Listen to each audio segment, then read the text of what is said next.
just got done with a god awful Zeb Wells run of Amazing Spider-Man. It was truly, truly horrible. And we dive right into the eight deaths of Spider-Man.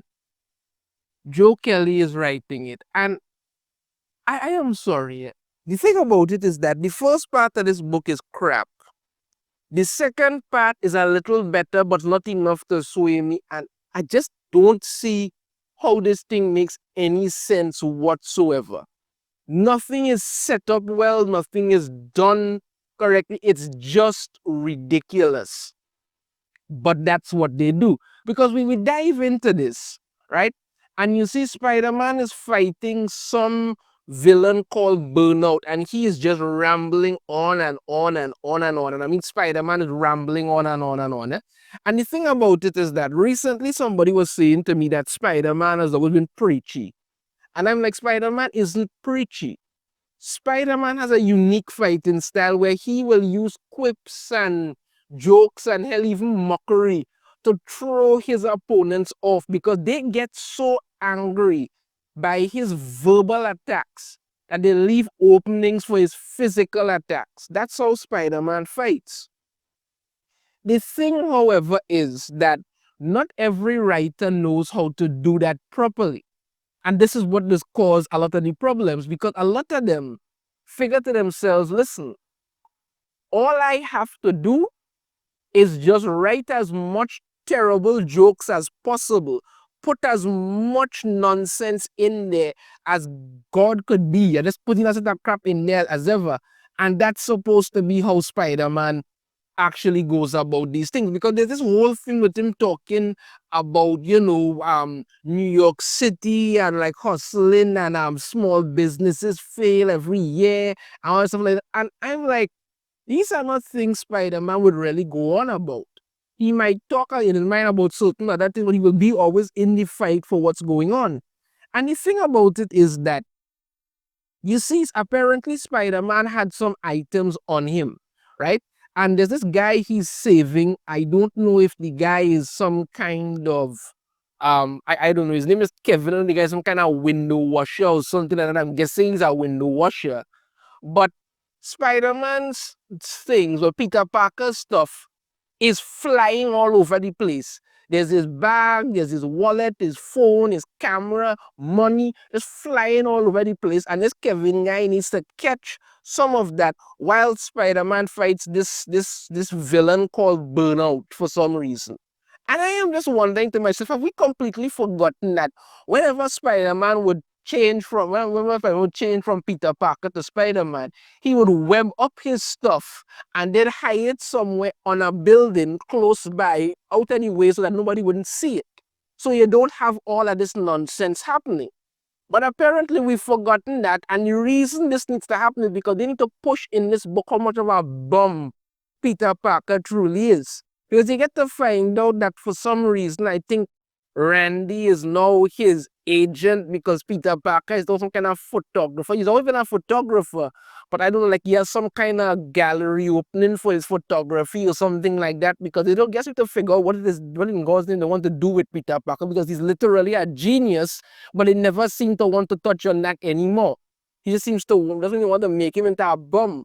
Then you see him in a record store with Shay looking to buy something, and then you hear him talking, when he's talking with Randy, he said that, he lost his wallet.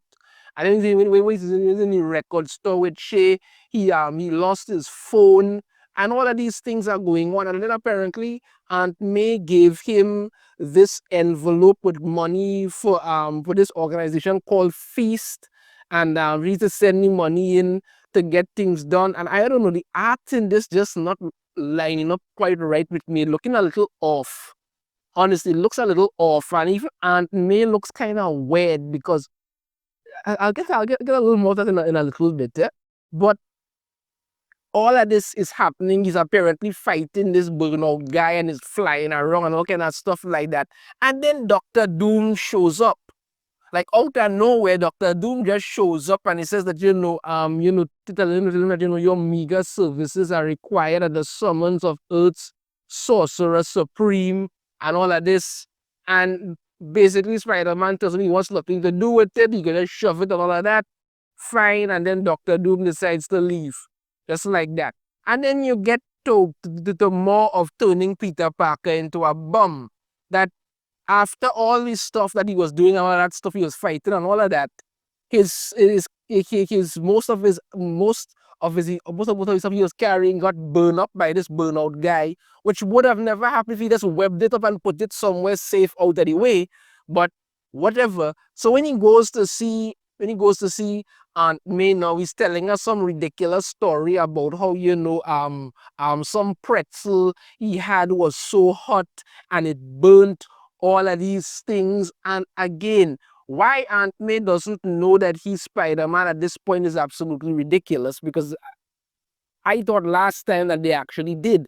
When you get a better look at Aunt May, the way they've drawn her here, she looks like one of those, I don't know, those weird things where these people do plastic surgery or whatever, where they don't quite look old, they don't quite look young, they look somewhere in the middle. It's kind of weird. That's what you get from this. Is really, really weird. The way it actually was just really, really weird.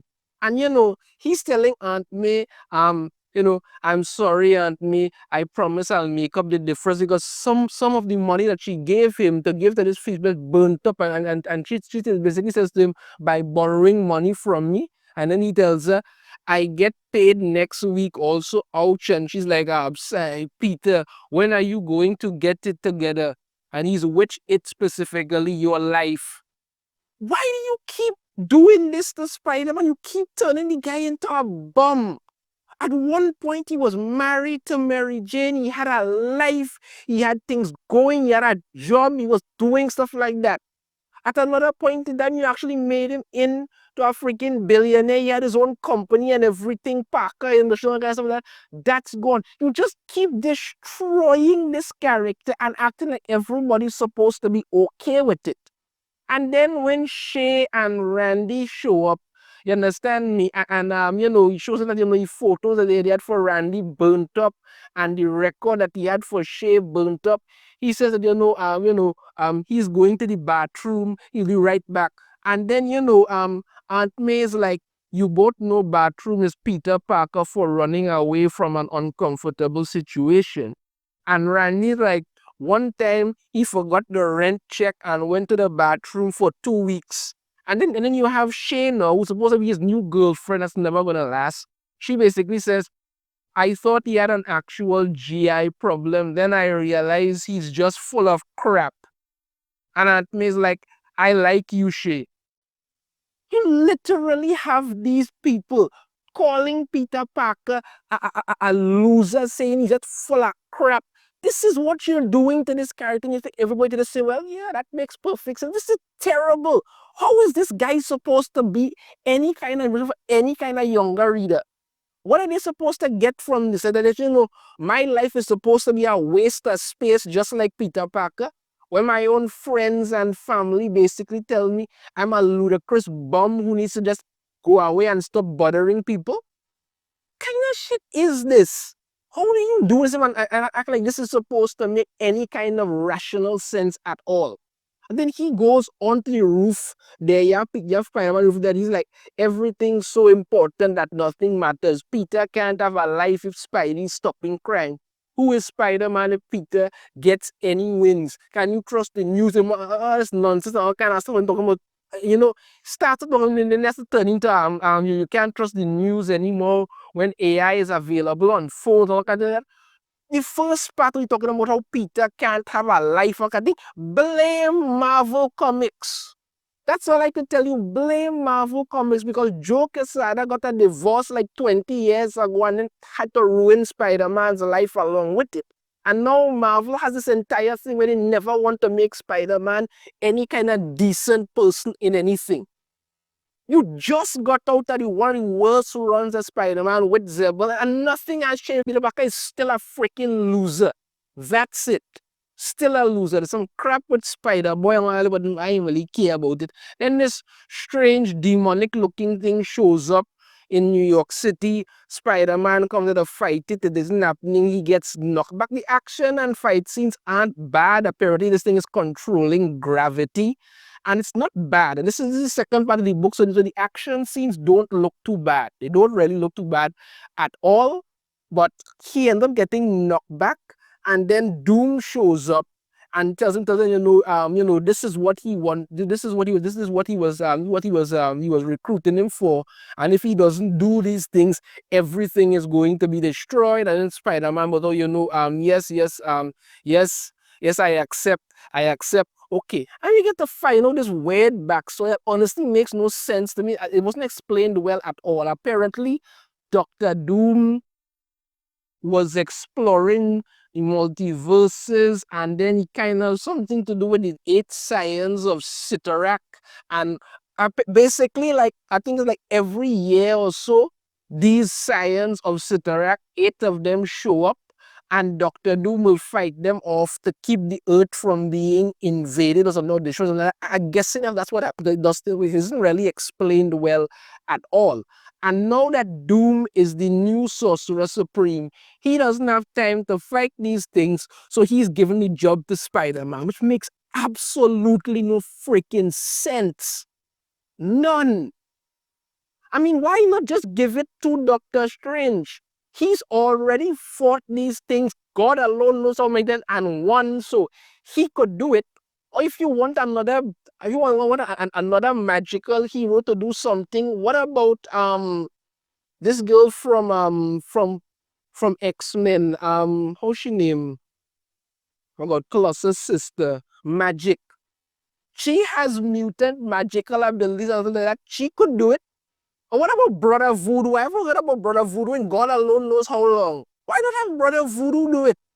But no, you went to Spider-Man of all people, who has no magical connection to anything whatsoever. This is the kind of idioticness I talk about. What you could have done with this story would have made it much better. Would have been how they should have done this shouldn't have been the first thing. What should have happened is that Spider-Man should have been doing what he does, fighting this villain, without getting everything destroyed and everybody telling him what a bum he is, right? He suddenly gets transported to somewhere, has to fight this magical thing, ends up losing, and then Doom suddenly shows him, he brought him here because Doom can just do as that is how Doom operates. He didn't even show up in front of Spider-Man telling him, you let's bring him somewhere. Doesn't he has to fight these things that are coming, and the reason he has to fight these that are coming is that because he had this connection to the web of life, which is a stupid concept. The web of life is a real stupid concept, but I just use it as an example here. Because he has this connection to that, he is able to tap into a certain energy that will give him an advantage during this fight. And that the reason he wasn't used before is because he didn't have a stronger connection to it, but Doom has just discovered it, and he's giving him this suit that will help him tap into that so he could do this. It's a stupid idea, yes, because like I said, it have no reason for Spider-Man to be doing any of this magical nonsense. But if you want to do it, that is something, and that's how you do the first issue. You don't have to just jump into this fight. No, you set it up in a way that has him actually realize, okay, I may very well be equipped to do this for this certain reason. I get this, and then it ends with him getting his suit, and then he has to go and fight whatever he has to do. He has to do some training and like that. This is what happens. But no, you just want to get Spider-Man murdered 8 times to figure that's going to be fun. So when after Doom finishes explaining what stuff that nobody cares about, it makes no freaking sense. He basically says that Spider-Man is now Earth's new champion in the Covenant of Sitarak, and gives him this suit. Honestly, doesn't look bad. Like I said, if he had had this suit while he had gotten the suit at the end of it, like I would have thought would have made more sense. But whatever. So he gives him, and then Spider-Man goes back to fight this creature thing that's going on there, right? His name is Sintros or something like that. So he's attacking. Excuse me. He's attacking Spider-Man. Spider-Man is using, so because apparently this suit is like some kind of magical AI system where he now knows how to use certain magical things. He has access to know what is this, what is that. all kind of different things with it. And then this creature apparently has a black hole heart that is in its mouth and opens up to Spider-Man, dives in, and basically punches and destroys it. And when he does that now, he literally gets shredded, right, from the black hole energy. It's called, this scientific term, spaghettification, but he just gets literally torn apart on literally this kind of molecular level, literally gets shredded into spaghetti. Understand me? And then when he ends up dying now, who does he meet as this version at death? It's Phil Coulson from Agents of Shield. Kind of forgot all about this, but yeah, he's there and he's telling him, but then he gets to realize, oh wait, he has some magical reeds that allow him to come back to life and all that kind of thing. And so he died one time in this. He has 7 more deaths to go. So Spider-Man gets sent back, and there's this horrible page showing Peter Parker like literally being reborn. You see his skin and flesh and all kind of thing there, and his bones. It looks disgusting, and I have no reason whatsoever to show it, and I don't even want to see it in regards to it. When he does come back now, Doctor Strange is there. He tells me, he has to he is now he has to he has to fight and defeat the rest of the Scions of Sitarak that likely dying in the process and rebirthing 7 more times. If you don't, the earth falls. And I'm like, why? Why would you use Spider-Man? Why don't just have Doctor Strange do it? He's done it dozens of times. How many times he's done it? And one, have him do it or use another magical. Like I said, I have not seen Brother Voodoo in a long time. Use him. Something, but no. Use one of those 8 deaths as Spider-Man. And I'm sorry, yes, the second part had some decent fight in it, but this book is just nonsense. That's just absolute nonsense. Other than just turning Spider-Man, Peter Parker into a bum and reminding everybody what an absolute loser piece of crap he is. The whole thing with Doom and everything makes no sense whatsoever. It's just absolutely ridiculous. I'm telling you now, is it better? Well, the second part is better than the Zeb Wells run, yes. Not by much, and because Zeb Wells was so bad that I'm not saying much at all, but honestly, I really have no interest in continuing to read this. Unless something ridiculous happens and I have to do some kind of video about it, fine. But other than that, I'm not even gonna read this anymore. I don't care. I find this is really stupid. It's insulting to Spider-Man. It's insulting to Doctor Strange. It's insulting to magical users on the whole. And this is just another example to have all our Spider-Man friends and family tell him what a loser he is. That's it. We've done nothing in this book. Nothing in this book to make me interested in reading any more of the 8 deaths of Spider-Man. That's it. Let me know your thoughts on this in the comments. If you have a different opinion, I'd love to hear it. If you like the video, hit that thumbs up. Subscribe if you haven't already. Ring the notification bell to be notified every time I upload a new video. And I shall see you all next time.